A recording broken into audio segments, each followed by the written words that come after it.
Well guys, the title of the video is unfortunately 0% clickbait, as I was in fact scammed buying this $20 motherboard off of Aliexpress. However, the story is not so simple, so let's start from the beginning. I found the CPU which you see mounted right here at the moment, an i5 2428L without a V, which, if you know a little bit about Intel Xeon CPUs, that should inform you that maybe it's not a good idea already. But anyways, I got this on basically a website for reconditioned electronics, prime electronic components, whatever, for very cheap. Like CPUs like this are just $1 or $2. They are basically free. So I figured I can look like a genius and make a very cheap budget build with one of these. So I just got it. And you can basically pair any kind of ECC, like the cheapest DDR3 RAM on the market with it. So you can buy like 30 gigabytes of RAM for $10, and those things do not draw power at all, so you can just use a stock cooler like what we have here. So I was like, it's gonna be a great build, and I can just make a title like $50 budget PC build without the title actually being clickbait. However, it turns out I got scammed because the motherboard arrived and I was really happy. I just started doing my build. I unboxed the motherboard, gave it the first look, and of course it's kind of what I was expecting for $20. So it doesn't have RGB connectors, of course. It doesn't even have fan connectors on board. It has a single one for the CPU and nothing more. It has only the audio, no CMOS battery, and barely any heatsinks on it. But I figured, whatever. What matters is that it's gonna work. I don't care about the features. It has USB 2.0, you know, just the bare minimum. But I go to open it up to mount the CPU and the socket had a bent pin. But hey, guys, we are devoted PSUs, okay? Like, literally, I fix much more complicated stuff. Okay, I'm gonna have to fix this board again. But I was saying, I fix much more complicated stuff like every day, so a bent pin wasn't an issue. I just got right onto it and bent it back, and it was making proper contact. I also checked the wiring diagram to make sure it wasn't a memory pin, by the way, but more on that later. I just went ahead, installed my CPU, and I got just a cheap cooler which I had for free from a past build, and I just mounted the cooler on it with some fresh paste, and nothing. I felt happy about it. I got this case right here, the Nexus Air M2 from Techware. Just put everything inside of it with a GTX 1660, which I had gotten for like $50. Those things are cheap, guys. It's pretty nice. With a $10 power supply and an SSD, SATA SSD, which I had lying around. So it was all in something like really a sub $100 build, which would have been able to play at like 1080p easily. So I was really happy, and I go ahead, turn the PC on, and it doesn't boot. At that point, I was like, no problem, it's what I was expecting, right? I paid $20 for a motherboard. I have no issues with troubleshooting, trying different RAM, trying different things. And I tried different... Okay, maybe I need to rework my video making skills, but I'm gonna try again, guys. Just hold my hand here for the rest of the video. Ah, by the way, can you please drop a like and subscribe to the channel if you're still watching? Because like, I'm a small tech channel, you know, and I spend the little money I have on stupid hardware, so if you could at least subscribe and let me know it's at least entertaining, it would make my day. But anyways, what I was saying is, I had no issue with doing a bit of troubleshooting, so I just tried different RAM, tried clearing the CMOS, tried the different GPU, whatever. And in the end, I managed to get into the BIOS, and I was like really happy. I was like, yes, we made it. But then the problem started. What I did is a little trick for you guys too. If you have a PC like this, where the BIOS sucks and you know it's gonna have problems, it is a good idea to have an SSD with Windows pre-installed. So I installed Windows 11 on a different system, still x79, and I just booted it up, right?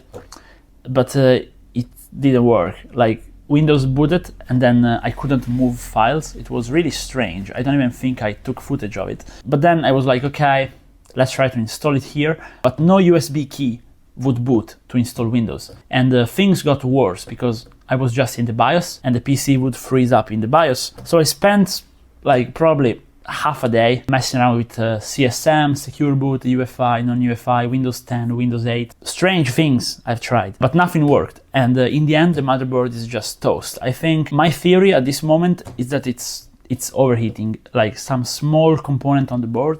I will show you the heatsinks, and like they are so tiny, they're not even holding the VRMs. But even there, I wasn't ready to give up. So since I do a lot of undervolting, I just disabled the cores, locked the power limit to like 15 watts, and even there it was shutting off. So it's not a VRM overheating issue. It might be like an SMD overheating issue, but I think it's a BIOS issue, but you cannot find a BIOS for a board like this. Basically, in all of this, my 15-day recourse on Aliexpress, I bought it on Aliexpress, by the way, had finished. And so I wasted my money and I can't get anything back for it. It's basically paperweight nowadays. Anyways, let's talk a bit more about the board, okay? Because we haven't focused enough on it, because maybe it is a defective unit. And if you buy another one of these, you're gonna have a great experience. Don't do it. The reason why I bought it is it has an NvMe slot, which is an easy to do mod, by the way. The cool thing about those Chinese boards is they basically are all based on a workstation chipset, which is why the board says X79, even though like literally it is LGA 1356, which is X58 era stuff. And this technically it is an FCLGA 1356. This is kind of nerdy stuff, but if you're into it, since I am pretty obsessed about this kind of thing, about tech, I can tell you a bit about it. So basically, to make all of these Chinese boards, and there are like a lot, even Huanansi boards, like all the X79 motherboards, they use a chipset which is called C601 mostly, and it is a server X79 chipset which they managed to fully hack up in China. And so they reuse it because it is fully programmable for them, and they can run anything. Then they use a BIOS mod, just very simple to adapt NvMe drives on it. This is just a PCI Express interface with no hardware modification. It's very interesting. Basically, NvMe, it is directly compatible with any motherboard on the market.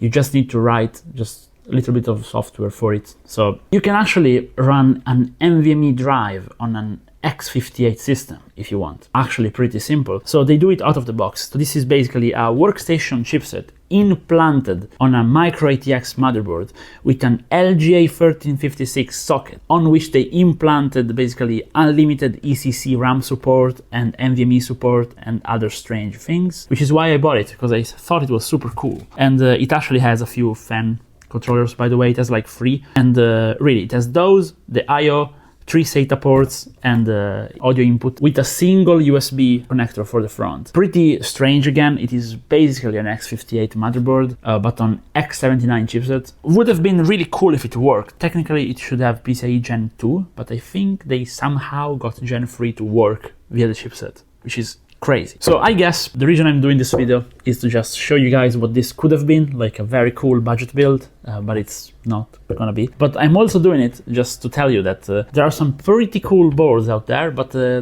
doesn't mean you should buy them.